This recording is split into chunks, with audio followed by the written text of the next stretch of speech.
Carbon is one of the most important elements to exist. The reason being is because it is the building block of life. Carbon has only been seen in two forms.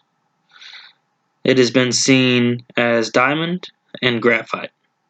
However, quite recently, in 1985, a team of scientists, including Harold Kroto, Richard Smalley, and James Heath, discovered a new form of carbon.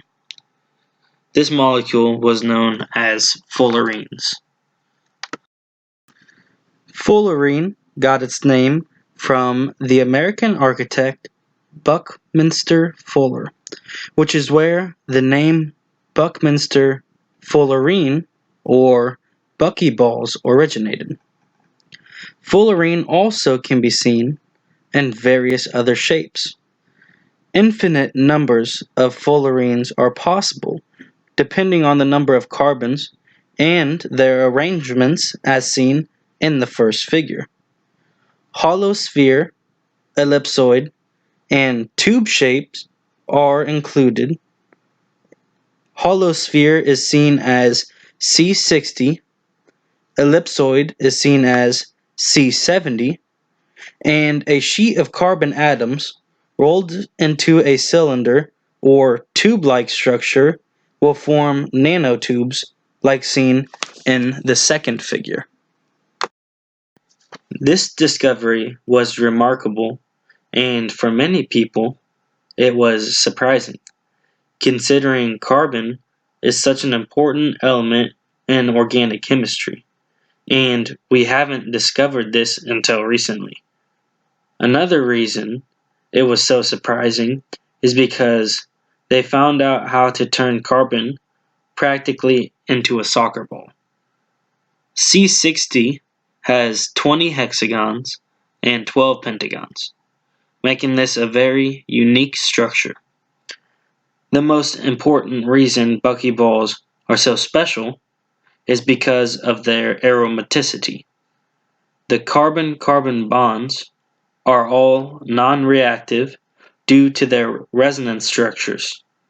This occurs when electrons flow through neighboring pi systems, mostly along the hexagonal rings. It all began when Harold Kroto was studying flexible chains of carbon in space that formed clouds. He wanted to study this closer, so he ultimately had to create them himself. He used a very strong laser that he knew Smalley had.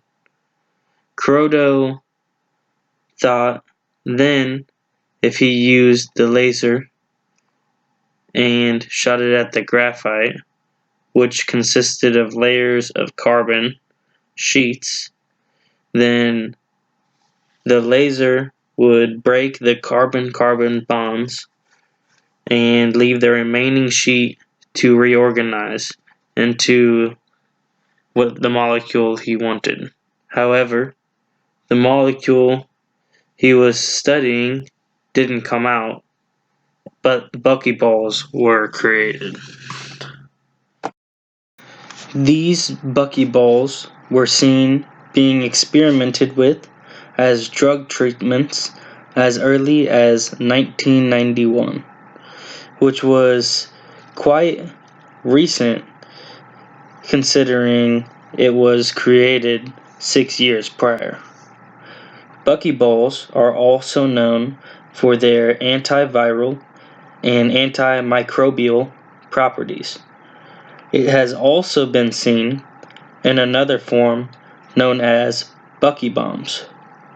Researchers found this is formed when 12 molecules of nitrous oxide are attached to a buckyball, making them able to also explode in a controlled reaction. Buckyballs can destroy tumors as well as simply deliver medications to individual cells. In conclusion, the structure of fullerenes are very particular.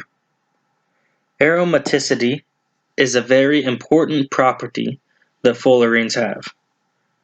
The synthesis of fullerenes wasn't done until recently, even though the presence of fullerenes have naturally been seen in places such as the soot from a candle and even the area lightning has struck.